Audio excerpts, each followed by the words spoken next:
प्राचीन भारत में कई बार लोग पक्षियों के आवागमन के लिए घर के आसपास दानों से भरकर टोकरियां लटका रखते थे।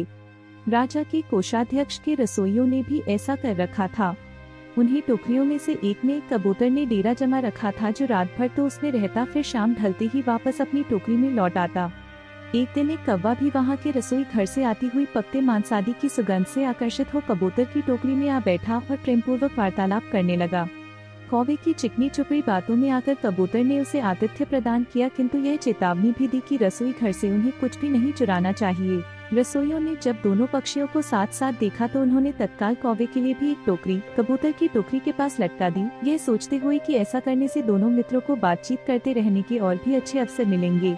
दूसरे दिन कबूतर जब तड़के ही उड़कर दूर निकल गया तो कौवा अपने वास स्थान पर दुबका पड़ा रहा। उस दिन रसोइयों ने मछली पकाना आरंभ किया।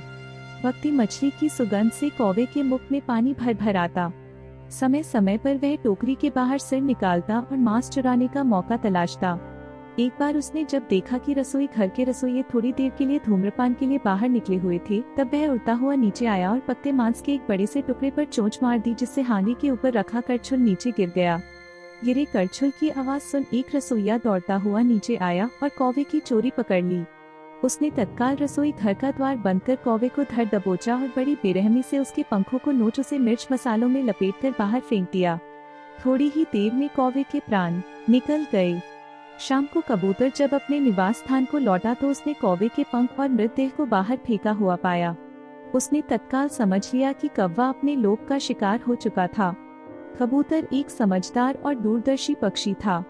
वह तत्काल उस स्थान को छोड़ दूसरे स्थान को प्रस्थान कर गया, क्योंकि हर कोई अपने साथियों की मूर्खता के दंड का भागी हो सकता है।